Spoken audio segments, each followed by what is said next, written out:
உலகின் மாவீரன் என்று அழைக்கப்பட்ட ஒரு மாபெரும் பேரரசன், உலகின் பெரும் பகுதியை தன் கொடையின் கீழ் வைத்திருந்த ஒரு மாபெரும் பேரரசனின் வரலாற்றின் ஒரு சிறு பகுதியை, எனக்கு தெரிந்த சிறு பகுதியை உங்களோடு பகிர்ந்து கொள்ள வருகிறேன். கிரேக்க நாட்டின் மன்னராக பிலிப் என்று ஒருவர் இருந்தார். அந்த பிலிப் மக்கள் மத்தியிலே நல்ல செல்வாக்கோடு இருந்தார். மக்களை மதித்தார், மக்களோடு மக்களாக வாழ்ந்தார், மக்களை தனக்கு நிகராக நேசித்தார். அந்த மக்கள் அனைவரும் அவரை கடவுளாகவே பாவித்தார்கள். அந்த அளவுக்கு மக்களோடு மக்களாக நெருங்கி பழகி, மக்களோடு மக்களாக அவருடைய வாழ்க்கையில் கஷ்டங்களில், இன்பங்களில், துன்பங்களில் கலந்து வாழ்ந்தவர் ஒரு மாவீரன். அந்த மாவீரன் உலகம் போற்றும் மாவீரனை பெற்றெடுத்தான். அந்த மாவீரன் யார் என்று நாம் இப்போது பார்ப்போம். அந்த பிலிப் மன்னனுக்கு ஒரு வணிகர், கிரேக்க வணிகர், ஒரு குதிரையை, கருப்பு குதிரையை பரிசாக அன்பளிப்பாக வழங்கினார். அந்த குதிரையை, இது பிரசித்தி பெற்ற குதிரை, ஆற்றமிக்க குதிரை, இதை நீங்கள் வைத்துக்கொள்ள வேண்டும் என்று சொல்லி அவரிடத்தில் இது யாரிடமும் கொடுத்து விடக்கூடாது, உங்கள் போர்க்களத்திற்கு இது பேருதவியாக இருக்கும் என்று சொல்லி, விலை மதிப்புள்ள நல்ல சாதி குதிரை என்று சொல்லி அவரிடம் கொடுக்கிறார். அந்த கருப்பு குதிரையை தன் படைத்தலைவரிடம் கொடுத்து, இதை பயிற்சிக்கு கொண்டு வா என்று சொல்லி படைத்தலைவரிடம் கொடுக்கிறார். அவர் அதன் மீது ஏறி சவாரி செய்கிறார். சில மீட்டர்கள் செல்வதற்குள்ளாகவே அவரை தூக்கி எறிகிறது அந்த குதிரை. இப்படி ஒவ்வொரு வீரர்களாக அவர் கொடுக்கிறார். ஒவ்வொரு குதிரை பயிற்சி பெற்ற வல்லுநராக இருக்கக்கூடிய வீரர்களையும் தூக்கி எறிகிறார். அவர் அதிர்ச்சி அடைகிறார். இது இவ்வளவு போர்க்குணம் கொண்ட குதிரையாக இருக்கிறது என்று சொல்லி, சரி இதை பின்னால் பார்த்துக்கொள்வோம், அவர் கெட்டுங்கள் என்று சொல்லும்பொழுது அலெக்சாண்டர் சொல்லுகிறார். அப்பொழுது அலெக்சாண்டருக்கு வயது 12 தான் இருக்கும். அப்பா, நான் இந்த குதிரையை ஏறி சவாரி செய்கிறேன், கண்டிப்பாக இதை வெற்றியடைவேன் என்று சொல்கிறார். அவர்தான் மாவீரன் அலெக்சாண்டர். அந்த அலெக்சாண்டர் பிலிப்பினுடைய மனம். அந்த அலெக்சாண்டர் அந்த குதிரையை ஏற சொல்லும் பொழுது அப்பா தடுக்கிறார். என்ன அது, பெரிய பெரிய வீரர்களாம் கீழே விழுந்து கொண்டிருக்கும் பொழுது நீ எப்படி அந்த குதிரையை சமாளிப்பாய்?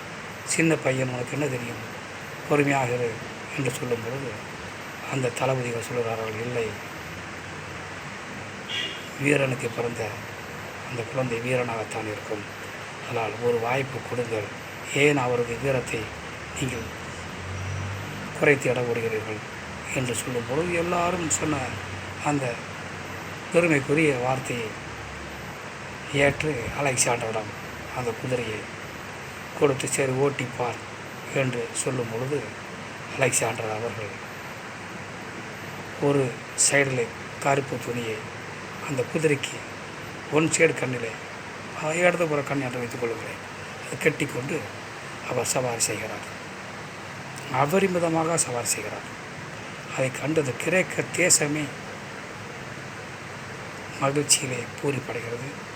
ஒரு மாவீரனுக்கு பிறந்த மாவீரன், அடுத்து நம்மை ஆளும் ஒரு மாவீரன், ஒரு போர் வீரன், அவன் இந்த தேசத்தை காத்து விடுவான், மக்களை காத்து விடுவான், நமக்கு கவலை இல்லை என்று மக்கள் பெருமைப்படுகிறார்கள். அந்த அளவுக்கு ஒரு வீரனாக 12 வயதிலேயே திகழ்கிறார் அலெக்சாண்டர். அவர் வீரத்திற்கு இளமையிலேயே இது ஒரு எடுத்துக்காட்டு. அந்த அலெக்சாண்டர் வெற்றி போகரமாக அந்த குதிரையை ஓட்டி வந்து தன் தகப்பனுக்கு முன்னால் இறங்குகிறார். அது அவருக்கும் பெரும் பெருமையாக இருக்கிறது.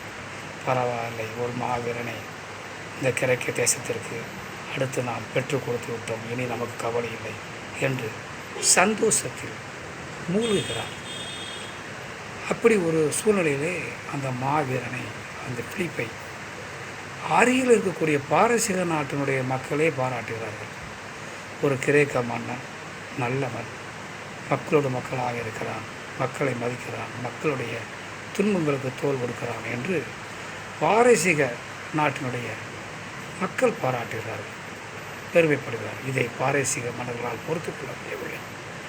இப்படியே சென்றால் ஒரு காலத்தில் நம் நாட்டு மக்களே போய் அவனை ஆள்வதற்கு அழைத்து வந்து விடுவார்களோ என்று அஞ்சி, ஏனென்றால் அவனு ஒரு மாவீரன், ஒரு வீரன் மக்கள் அழைக்கும் போது வந்து அந்த மக்களை காக்க வந்து விடுவான், நம் பேரரசுகள் பிற்காலத்தில் அழிந்து விடுமோ என்று நினைத்து அவனை நயவஞ்சகமாக விருந்துக்கு அழைப்பது போன்று அவனை அழைத்து அந்த விருந்திலே விஷத்தை வைத்து அந்த மாவீரன் பிலிப்பை உயிர் இழக்கச் செய்தார்கள். அப்படிப்பட்ட கோழைகள், அந்த கோழைகளுடைய சூழ்ச்சிக்கு இரையாகி விடுகிறார் அந்த மாவீரன் பிலிப். அப்படி சொல்லில் அடங்காத தன் தகப்பனின் துயரத்தில் வாடிக்கொண்டிருக்கக்கூடிய அந்த மாவீரன் அலெக்சாண்டரை அவரது தாய் திடகாத்திரமாக இறந்து, அப்பா விதியின் பயனாக இறந்து விட்டார்.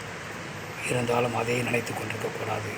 அந்த வஞ்சக கூட்டத்தை வேற இருக்க வேண்டும், இந்த மக்களை நீ வாழ வைக்க வேண்டும், அதனால் நீ அதையெல்லாம் பொருட்படுத்தாது ஒரு மாவீரனாக திகழ வேண்டும் என்று அவருடைய தாயார் ஒரு மாவீரனாக வளர்க்கிறார்.